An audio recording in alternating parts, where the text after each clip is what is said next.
All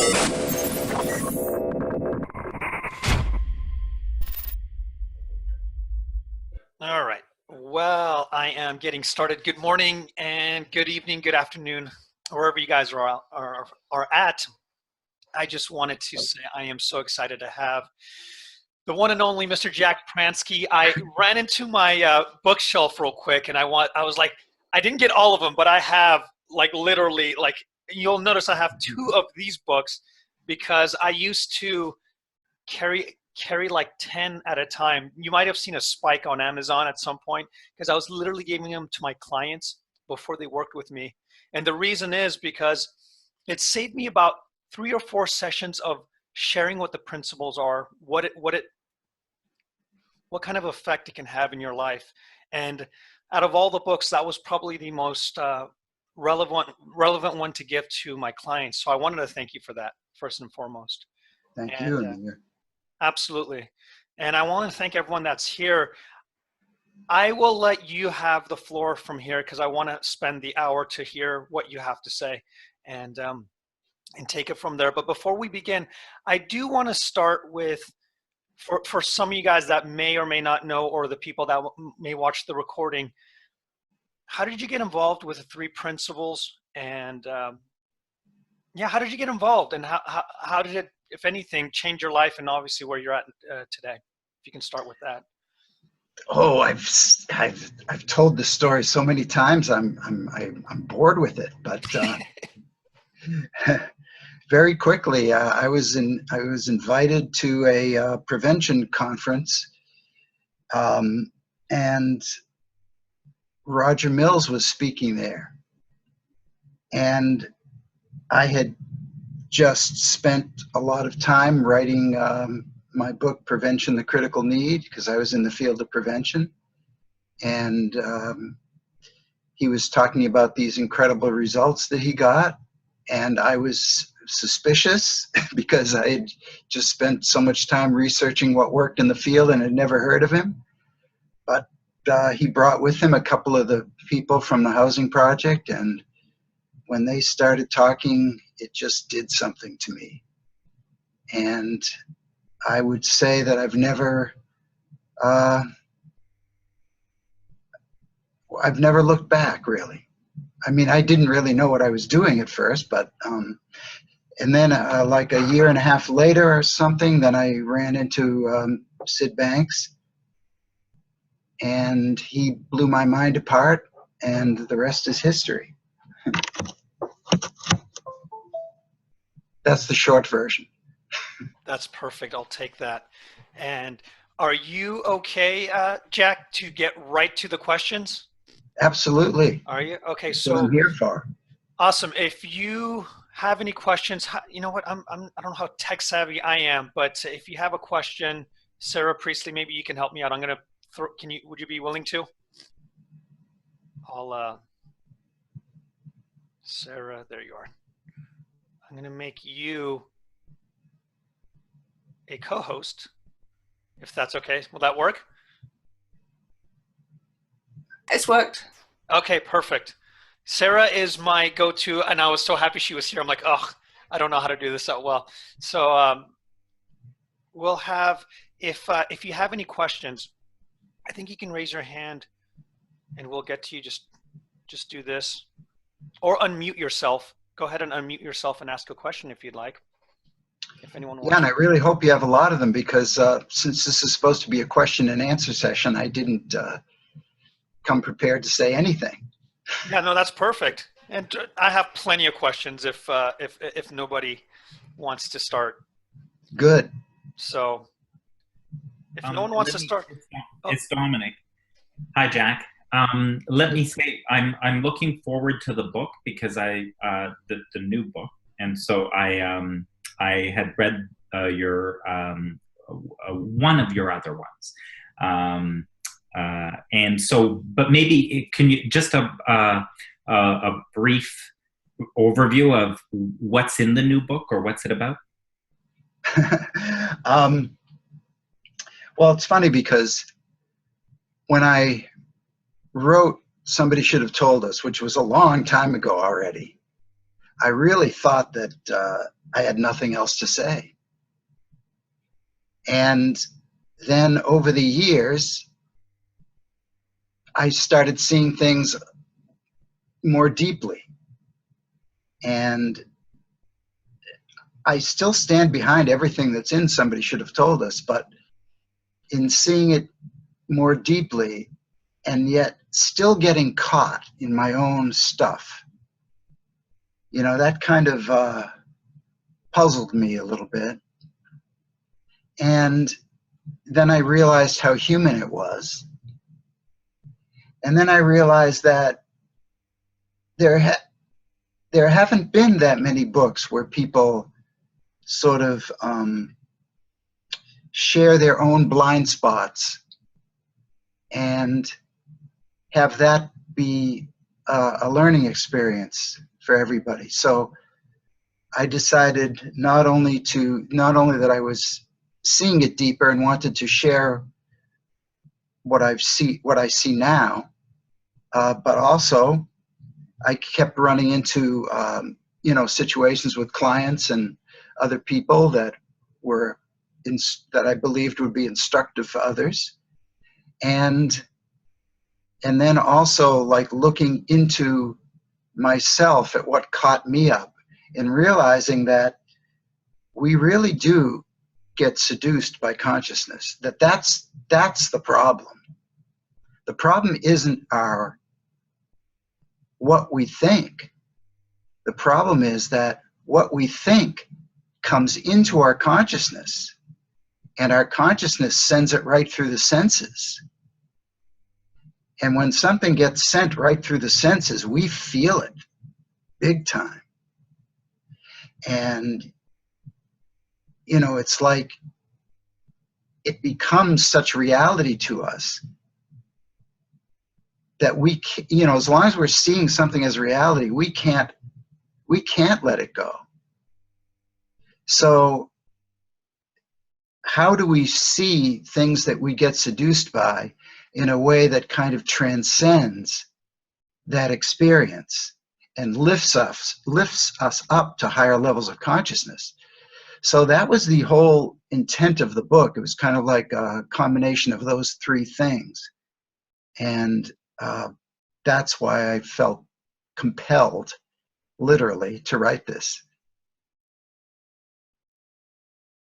So thanks for asking. Yeah, thank you. Great. And if anybody has questions upon questions or you know, of the responses that I make, then please, or comments for that matter. I do have a question piggybacking with what you just said. In our community, there seems to be different camps with the principles. Some of them say you're feeling your thinking. Some of them say you're feeling the energy of thought. Others, or now you just said, actually, you're getting seduced by consciousness. It's not your thinking.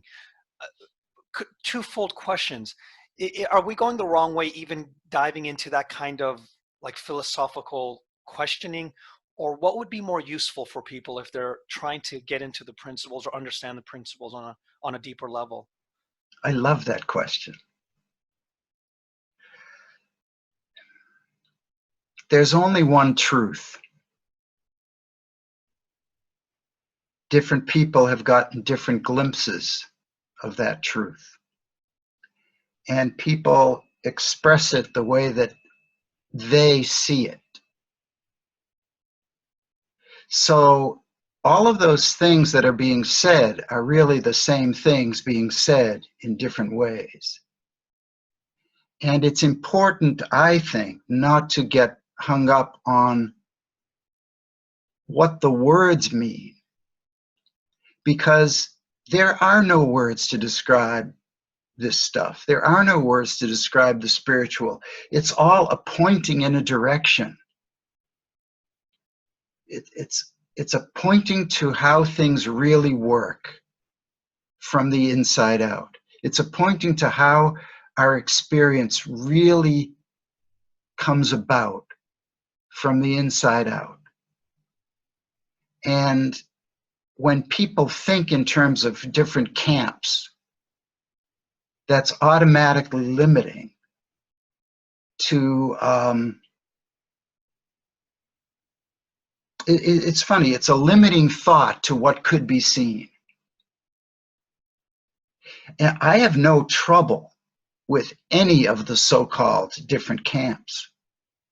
I only have trouble with people saying, my way is the right way, or you have to teach it a certain way. Everybody has to teach the principles the way that they personally see it. What really makes sense to them from deep within themselves. That's the only thing that counts.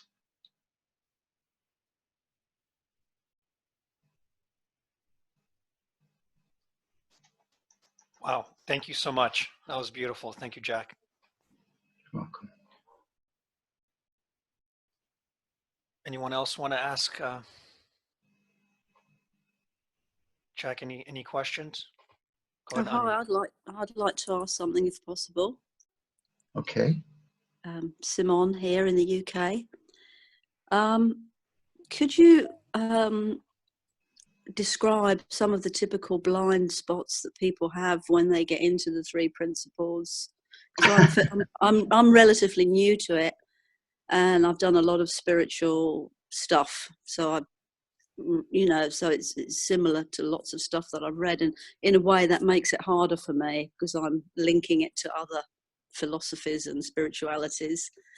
But I was just wondering, in your experience, what are the typical, brick walls that people come up against? Well, what you're describing is one of the biggest. Right. That is, people trying to see the principles through what they already know. It's like we already know what we know. And when we try to fit something like the principles into what we know, we end up inadvertently only hearing ourselves. And so, and it becomes an intellectual exercise more than just getting the feeling of it very deeply. In fact, everybody on this call, I know you've had experience with the three principles and you've gotten touched in whatever way that you've gotten touched by them. And for this conversation that we're having, the best thing to do is to forget everything that you know and hear fresh.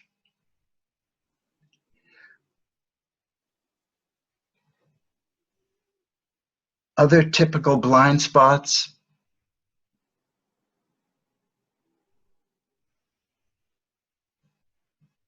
I've seen, and this is just what's coming to my mind off the top of my head, I've seen that people in the principles, a lot of people in the principles, see their colleagues in a different way that they see their clients.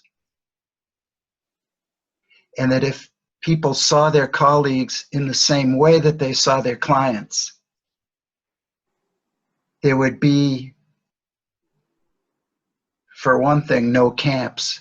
And there would be no people taking issue with anybody else's camps. And there would be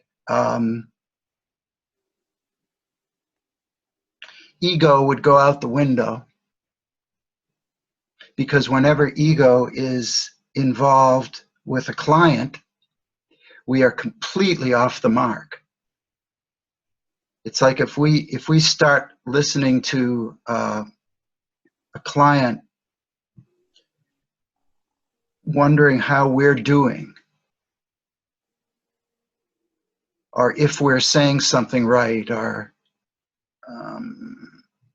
how is this coming across, we are suddenly focused on ourselves instead of the client, instead of just being an empty vessel through which the deepest listening occurs, with absolutely nothing on our mind, and any thoughts of ourselves are something on our mind. And somehow,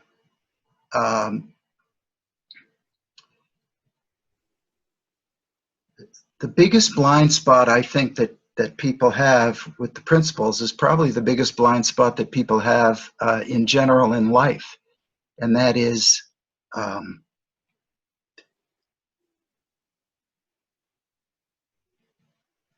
allowing ego to take over and rule and call the shots.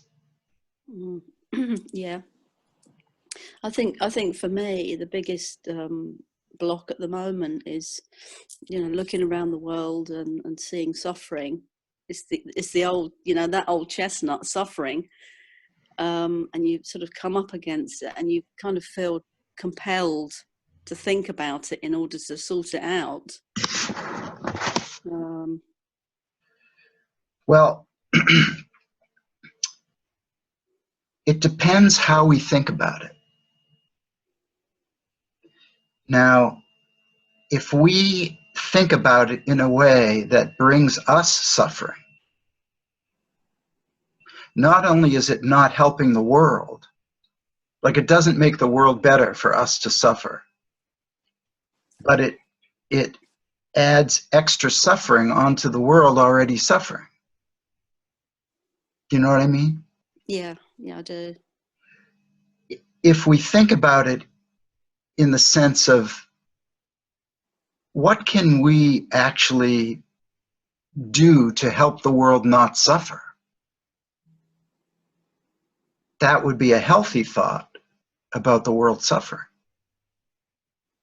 Like on the range of possible levels of consciousness, that's a level up here. The first one was a level way down here. And there are limitless levels. Cat was just about to walk across my face, so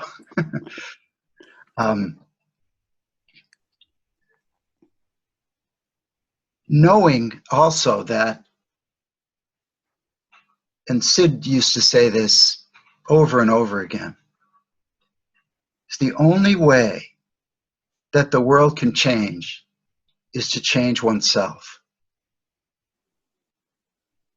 That's where it has to start.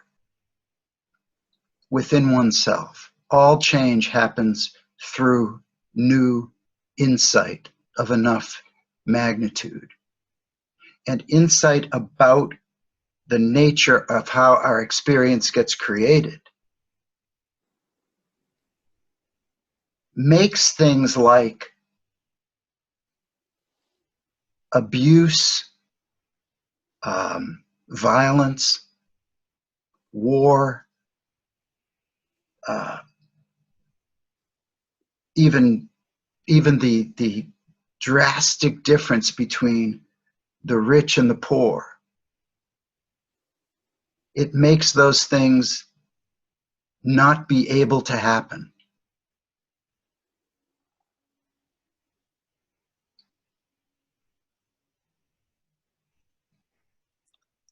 Because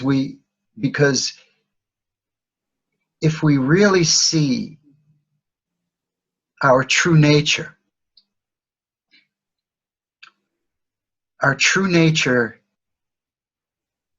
it includes love. Like love is, like peace and love are the essence of our true nature.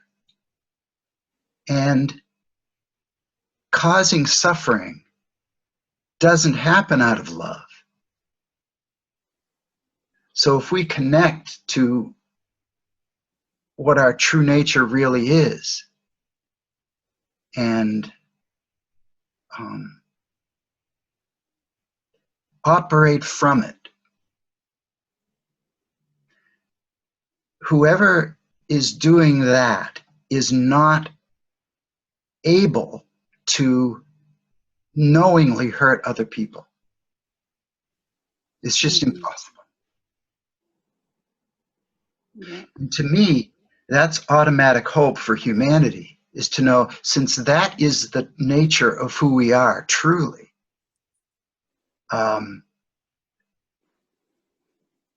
any time that people's thinking, typical thinking, shuts off, in that moment, we're going to be there because it never went anywhere in the first place. And anyone, even the worst perpetrators, has the capability, that's not a powerful enough word, to see new at any moment. Like that's what Sid meant when he said we're just a thought away from our health. Anybody can see, anybody can fall back into our essence, fall into the formless nature of that's behind all life. That can happen to anybody in an instant, and people can see new.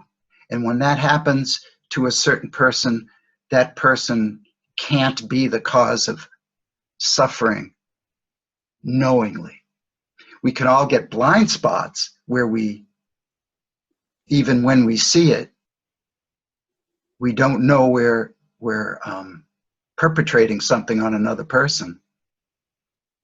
But we can't knowingly cause suffering. Yeah, I get that.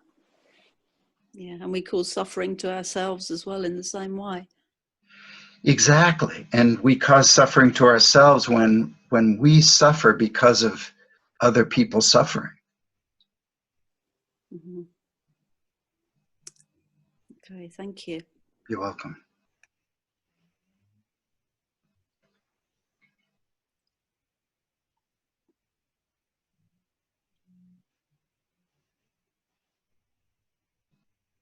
We've got a few questions that come up on the chat, so Okay. it might be worth starting them, going right back to the beginning. Heather, did you want to just ask your question and explain it? Or do you want me to read it? I'll read it. Okay. It says, based on Amir's question, if we can still remember what that was, is the consciousness that you refer to due to personal everyday thoughts or something deeper? So is that the consciousness? Okay, yeah. Yeah, thank you for that question, because I was thinking to myself that I have to clarify what I said before anyway, so this is great. Consciousness does not have a life of its own. It is, I mean, it's, okay.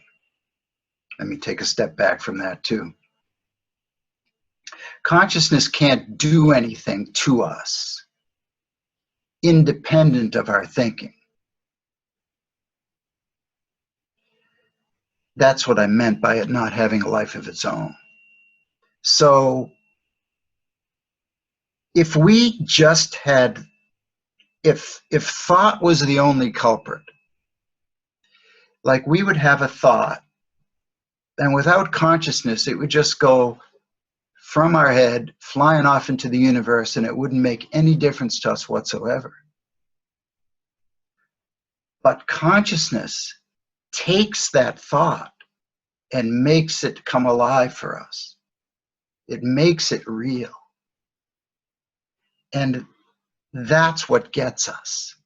So it's not that consciousness is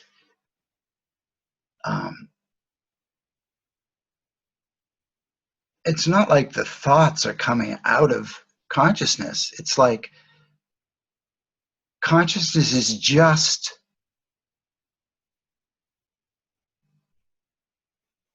well, I have a big chapter on consciousness in my book. There are many, many, many aspects to it. But one of the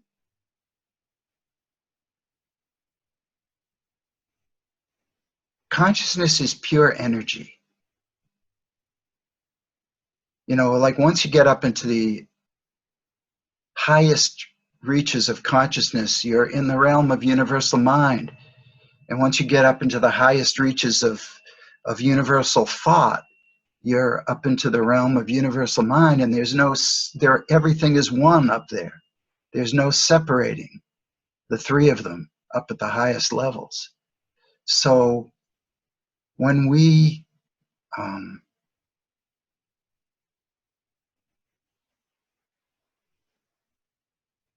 have a thought,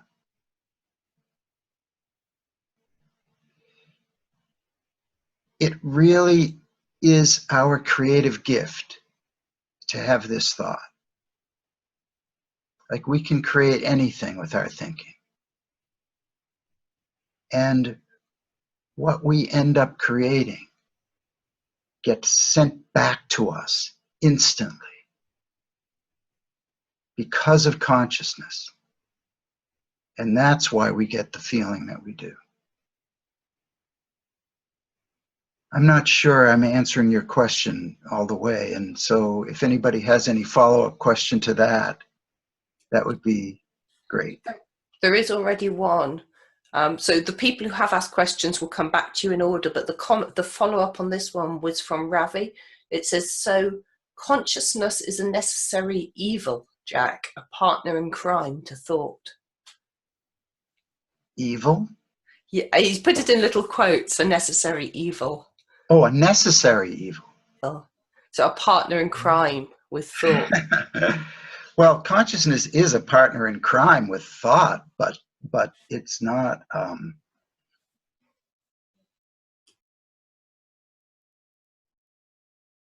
It's hard for me to even consider evil, even in quotes, in the same breath as consciousness. You know, it's just, consciousness is a neutral force. Thought is a neutral force. Mind is a neutral force. The only thing that can appear to make these neutral forces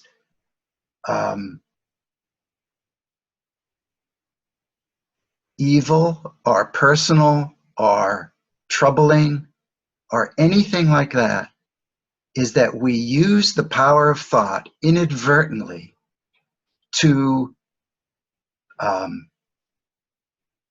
come up with thought content that consciousness makes look real, and that's why we get into trouble. It's the only way we can get into trouble. And it's not even trouble. It's that we have the illusion that we're in trouble.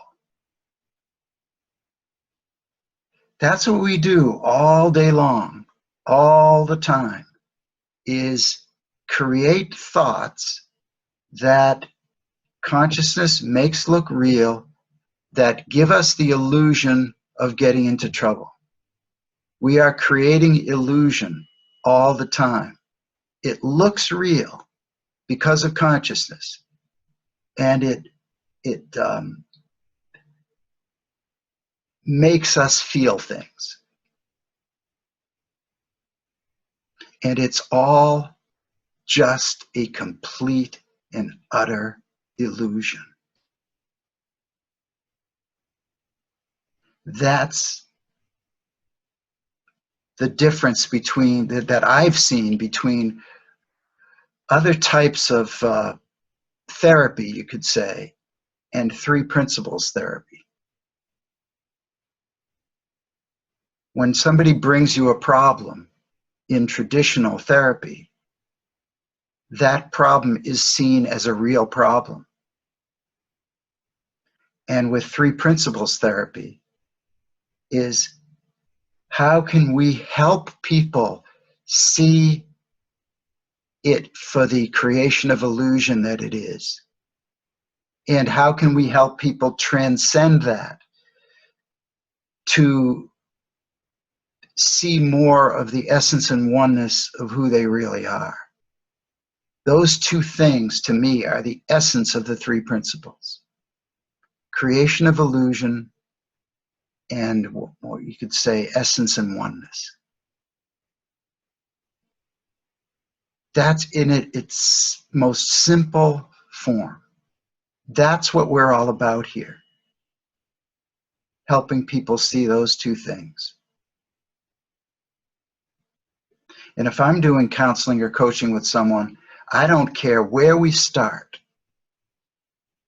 I don't care where we go in the session. I care about helping people see creation of illusion and essence and oneness.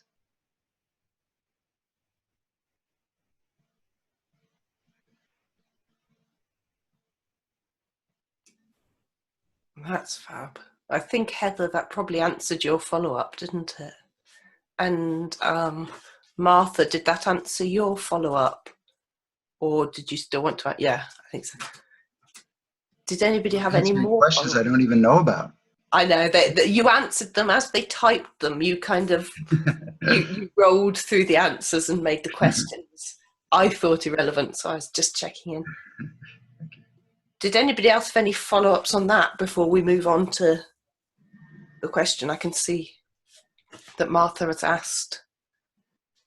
Somebody just threw something up on the screen that I saw. I didn't see anything else, but I saw somebody said, "What's essence?" So that's an important thing to address. Should we hit that and go back to the other questions? I would say so, because we were just talking about it. Yeah. So it's a clarification of what we were talking about. To me, essence, when I'm saying essence, I mean our spiritual essence. I mean our pure consciousness, which means consciousness uncontaminated by any thinking. Consciousness before any thought comes into it. Like, what are we? Who are we before any thought? I would say we are the essence of who we are. And that's what I'm pointing to. And we're the essence of who we are, and it's connected to the oneness of all things. So that's what I mean. That's what I mean when I say essence and oneness. You know, it's a very interesting question to ask ourselves, is that who we are before thought.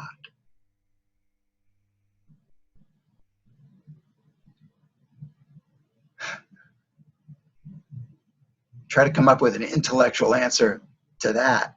You can't do it.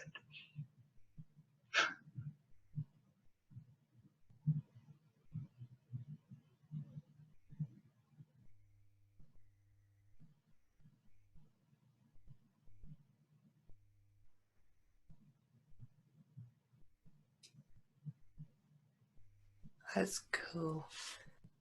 I think the only other one that's popped up, I think it probably ties into the second of the two questions that are up. So if we hit the first one first and then the second and third ones together, maybe. I'll read it out. Unless, Martha, did you want to unmute yourself and read it? Oh, I've lost you. Did you want to unmute yourself and read it? Nod if you do and I'll unmute you. No? Okay. It says, she said it was relating back to what Simone said, and it said, I always try to integrate other spiritual studying that have resonated deeply with me. For instance, A Course in Miracles. Maybe I'm trying too hard because I'm searching for an experience, and the intellectual satisfaction of connecting ideas is a different process. Mm-hmm. So it's not exactly a question, but I think there's a question in there. But I will say this.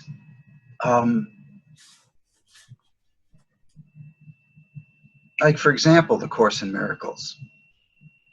If you took the entire big, monstrous Course in Miracles and you put it in a big cauldron and you boiled it down and boiled it down and boiled it down and boiled it down to its essence, you'd get the three principles. And I would say that the same thing is true about other spiritual practices or other spiritual philosophies. Like, you might not get all the three principles with certain spiritual philosophies or practices. You might get some of the principles.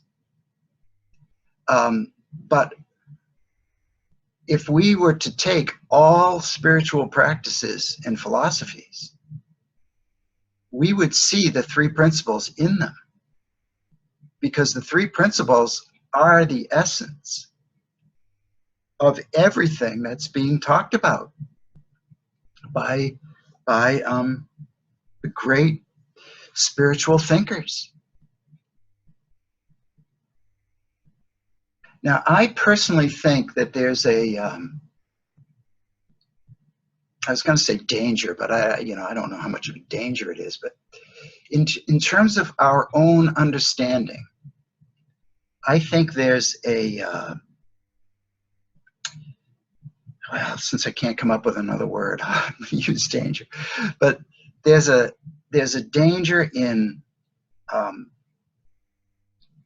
going to other spiritual philosophies and teachings and practices as a way to explain the three principles.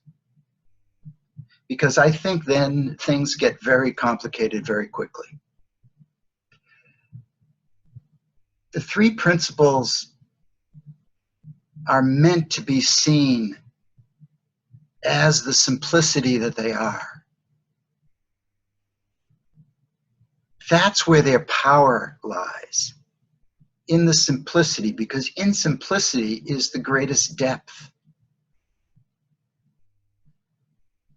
And in my book, I actually address some of this, because I brought up when I went to a psychic, and I went to a healer, and I went to some other practitioner. And the question is, what am I, Jack Pransky, who allegedly knows something about the principles, going to see these other people? Well, to me, everything is the three principles. And there isn't anything that I can get from a psychic or a healer or any kind of practitioner that isn't going to come from within me. Like, they could say things, they could say the exact same thing to 100 people, and it might only affect me. It's always coming from me, from within me. There is nothing from out there that I'm going to pin myself on. Even if we make the three principles a thing, there's nothing about the thing of the three principles that is going to affect us. It's always going to be from within ourselves. So whatever anybody comes up with, whatever any other practitioner comes up with, I know that it's going to be something within the realm of the three principles, because I have yet to see an exception. I've been involved with the three principles for almost 25 years, and I have yet to see an exception to the three principles. And people have tried to come up with them. And they've told me what they see as an exception, and none of them hold any water whatsoever. So to me, everything is the three principles in action. Everything. All other spiritual philosophies, three principles in action, or one or two of them in action. One of the things that Sid Banks brought to the world, besides the simplicity of it, was he showed how these three aspects of our experience work together to create experience. Look, we would have no experience without them, without the interaction of them together. You hear a lot of spiritual philosophies talk within the realm of universal mind. You hear a lot of spiritual philosophies talk about consciousness. And you hear people like physicist David Bohm talk about thought. But to put the three of them together, like this is how it works, that's the breakthrough. That's why Sid calls it the missing link. That's the missing link. Okay, I just talked too much. No, that was beautiful. I think you managed to cover off Rafi's follow-up question as well. There's one more follow-up. I think Rafi, Jack kind of covered off is this a catch-22 situation where you're bound to see the principles and everything? I think as he went on, he clarified that. So Troy just followed it up with, do you want to ask this, Troy? I can't see it at the moment. Or do you want me to read it? I can read it. Brilliant. The three principles are more of a descriptor of our experience. And I know it's not a how-to, but I'm just curious, Jack, is there a place you put your thinking in a default kind of way when you're, I don't know, not when it's just not the thoughts coming into your mind? Is there a place is there something you think about? Is it our essence, or I guess I'm asking a how-to question, but well, first of all, it's important to really see the three principles in the way you started to describe it. And then you kind of got off of that. But the three principles are merely a description of how our experience of life is created, moment to moment. That's all it is. When people go beyond that and try to make it a how-to thing, it loses its power. And I mean, I can't even count the times that people have asked me, well, that's all well and good, but how do you do it? There really is nothing to do. There's just seeing, and there's seeing deeper. And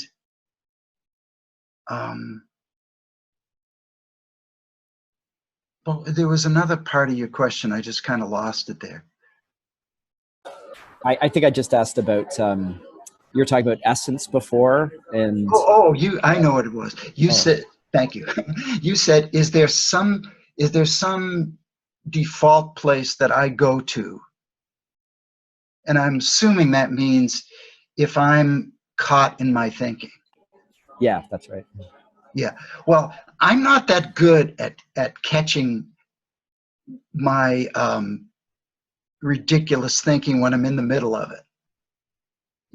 Like some people are really good at that. And they can say, oh, I'm in a bad feeling right now. Therefore, my thinking must be off. And therefore, they don't take anything seriously from that point on. That's great if they can do it. I'm not that good at doing that. So I have trouble catching myself that way. But I catch it afterwards. I see how I went down the tubes, and if I was in my right mind, so to speak, I wouldn't have. And then I see it for the illusion that it is. But that's after the fact. But I'm happy with that.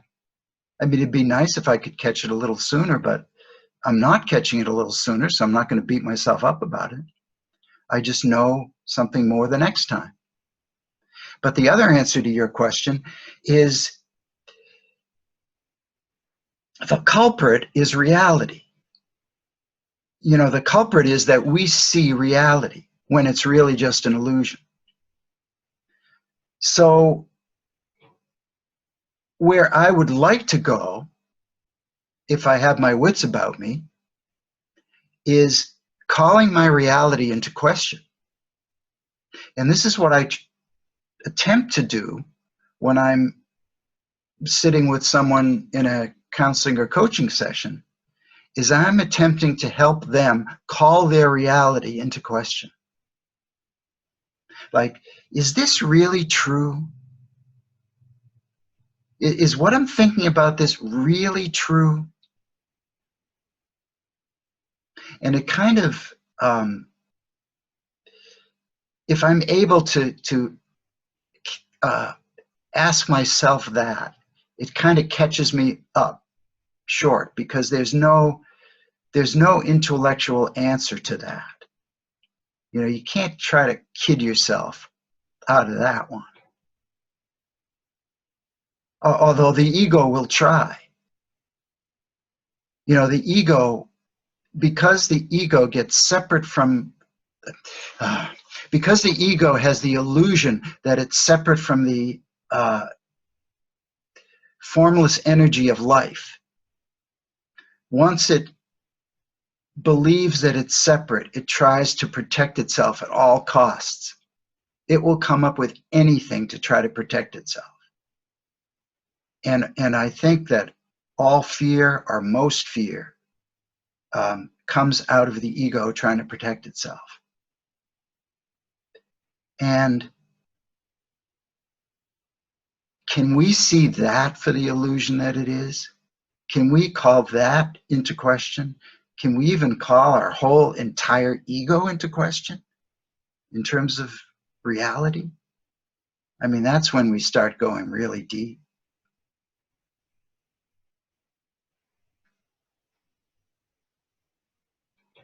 I hope I answered your question. Yes, excellent. Thank you. I think you not only answered Troy's question, you managed to hit off another couple on the way, which is brilliant. Simone just followed it up, and I think this is probably a really useful thing for a lot of people, with this is where meditation is useful. And just selfishly, I'd love your take on that. And then Joachim, come to you. Well, I personally see a big difference between the act of meditation and being in a meditative state. Because the act of meditation, I mean, you probably know people who try to do meditation and never get into a meditative state because their typical thinking has such a grip on them. And you have people that are not trying to meditate who sometimes just drop into a meditative state. Like that happens to me when I'm doing the dishes. And so it's not, I mean, if meditation is useful for people, like if it really helps people naturally, then, you know, you don't want to stop doing it. But to suggest that that would be helpful for everyone is not necessarily true.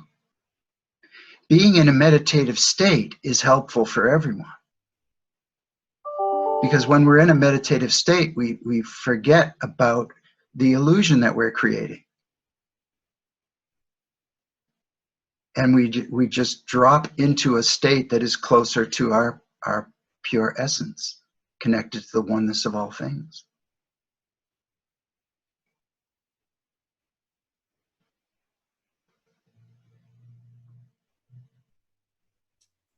Thank you. Dominic, you'd put your hand up. Was that a follow-up? It's maybe a different question, but based on something Jack had said earlier. When you talked about, when you look at anything, any spirituality or anything else, you'll find the principles at the bottom of it, or whatever. And when you get down into it, it's all the principles. I guess the confusion for me is, but the principles, like even saying that there are three principles right away is a description, because there are not three.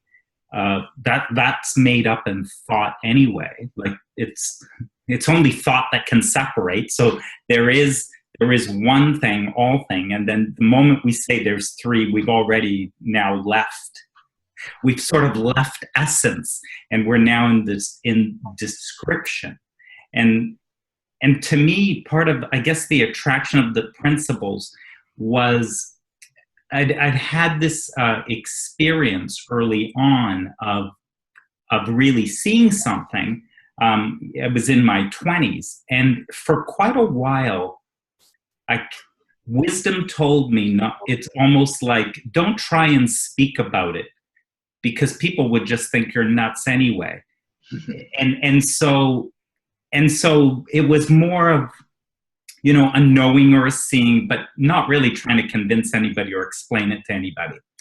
Part of when I came across the principles, the attraction for me was, oh, I love the way this is articulated, because, I mean, this isn't it, but it is a beautiful way to describe it. And so I love that. But so anyway, I just wanted to, I guess, get your comment about that, because you said, you know, when you go to the bottom of everything, the principles are there. But I guess for me, the principles are still only a description of something. Well, what you're saying is absolutely true. Sid Banks always said, what I'm saying is not truth. I am pointing to truth. As soon as we use words, we're in the realm of the form, and the form is not where truth lies. And so the principles are, as described, are form. But the principles themselves, before anybody tries to describe them, are formless. Okay, so we say that because we're in the principles community, but before we describe them, they're just something. They're just something in all of it. Well, let me actually finish what I was going to say about that. Unless people have had the experience of that you described within yourself in your 20s, of somehow connecting to universal mind, you could say,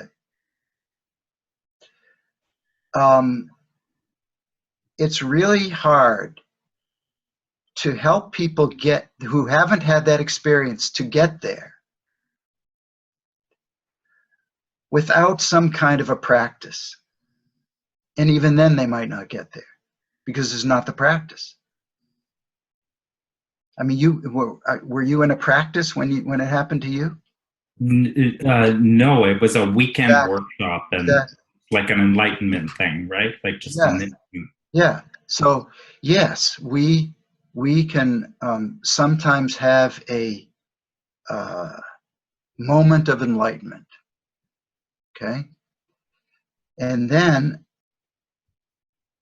what are we going to do with that? You had thoughts that told you, I'd better not talk about this with other people. Well, I couldn't describe in a way that anyone else would ever get it anyway. I know that was my so-called problem after Sid Banks blew my mind apart. I mean, I could not describe what happened to anybody. I made an attempt to do that in my new book, but fell far short of being able to. But my point is this. It's very, very difficult at the pinnacle of oneness to point people there and be helpful to them in terms of getting there. But breaking it up into 3 principles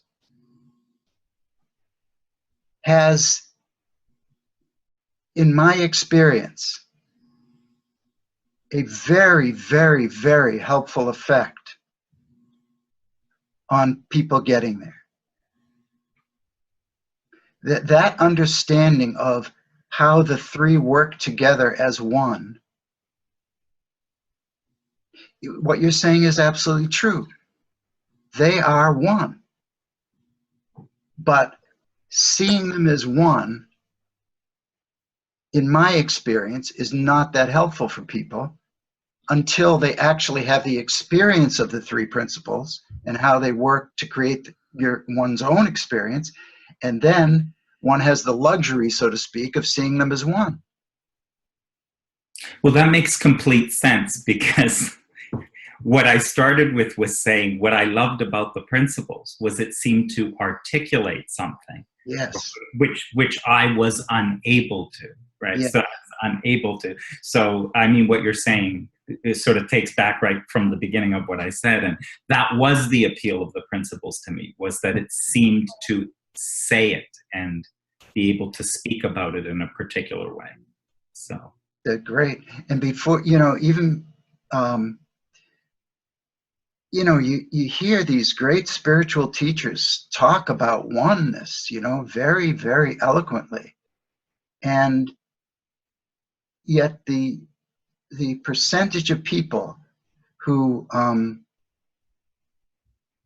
have their own enlightenment experience as a result of listening to them, I would say the percentage is much, much lower than people who see the understanding through the three principles. Great, thanks. Yeah, okay, great. Thank you. I think actually, whilst we've made poor Joachim wait for half an hour, his question has now turned into a beautiful follow-up. So Joachim, do you want me to unmute you? And you can ask it yourself. There you go. Yeah, hi Jack. Yeah, it's just tying in beautifully now. My question is about how do you create an insight-friendly space? Initially, I was thinking about workshops and working with clients, but also for yourself in everyday life. And it's funny you mentioned doing dishes earlier. That's one of those for me, as opposed to meditation. Did you say an insight-friendly place? Is that what an insight-friendly space, basically where people, yeah, I said place, but I meant space. So where people, you just create that space where people are, I'm not saying more likely to have insights, but. Well, I think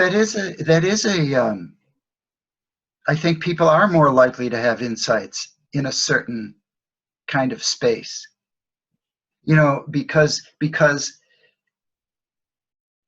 a certain kind of space, and I'll try to talk about what I see that space being in a moment, but a certain kind of space allows the grip that people have, the thinking that has a grip on them when they walk in the door, for that to be loosened, broken up. So there is a certain kind of space that, in my experience,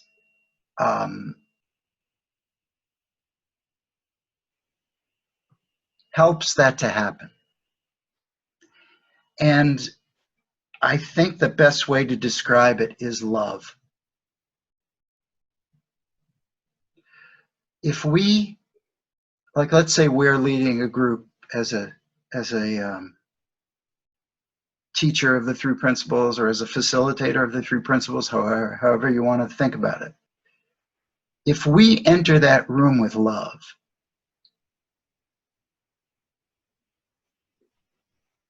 and with no judgment,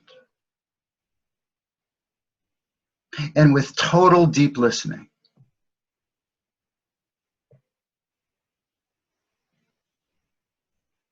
and with seeing everyone as equals, including myself, that everybody knows this stuff equally anyway. It's just that to varying degrees, I want to clarify that. Everyone knows this stuff equally because it is our essence. It is the essence of who we are as human beings. That's why we all know it with a capital KN equally. And I just lost my train of thought. Say something that will help me get it back. Oh, you know what? Jan, are you there? I can't see you at the moment. Jan, would you, because Jan was in one of my sessions. I wonder if you, Jan, are you willing to describe what you experienced from just being in that environment? Well, I'll try. I mean, it's hard to put it in words, but it brings out peace and love from inside you that that normally is hidden away behind lots of thought, lots of doubt, lots of fear, lots of noise. Somehow you just become pared down to the bit that's really you inside, that most of the time you can't bring out or you can't get to, and everybody, it happens to everybody in the group, and so instead of chatter and fear and all this stuff that we do, suddenly everybody, everyone loves each other and themselves and everything. I mean, it just sounds so silly, but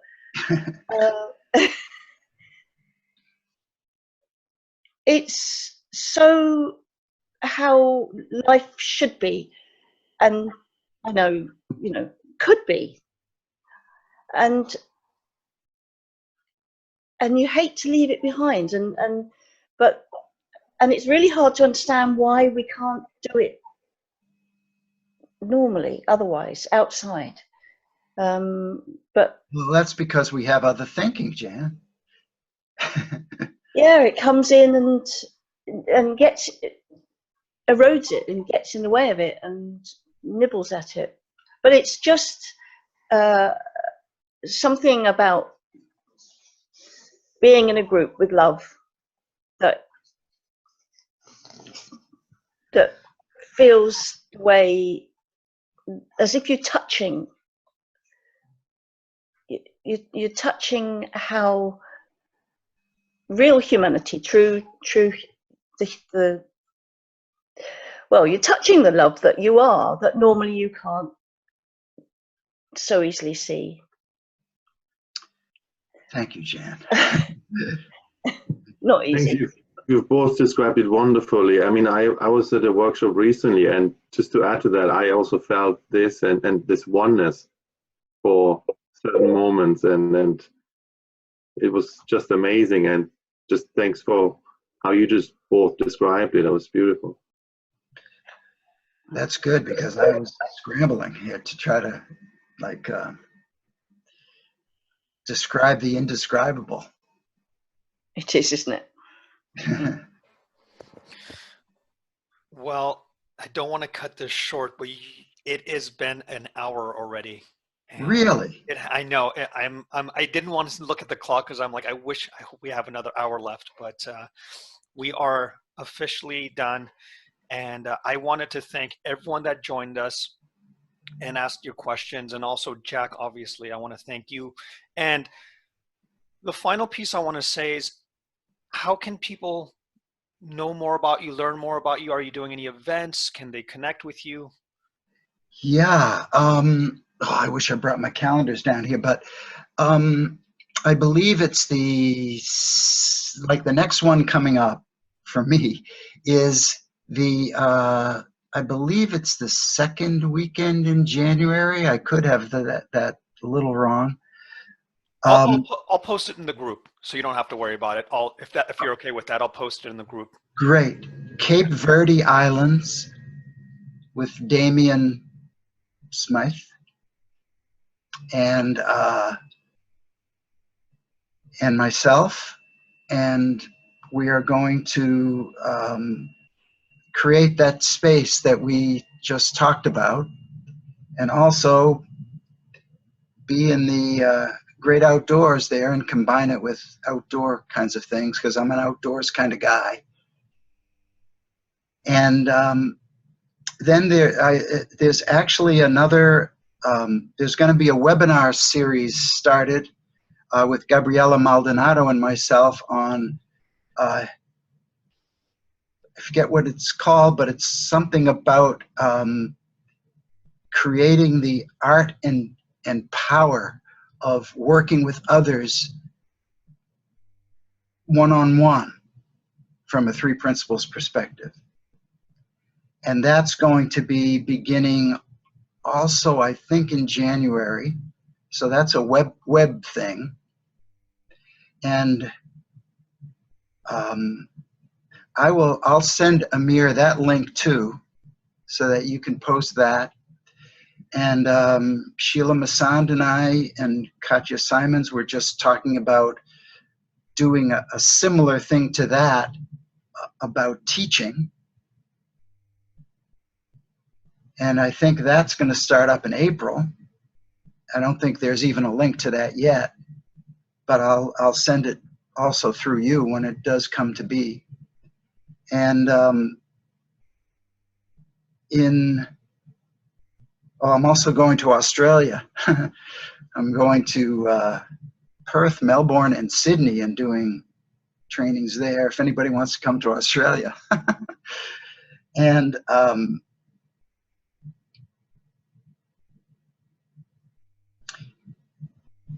where Gabriela Maldonado and I are doing a follow-up to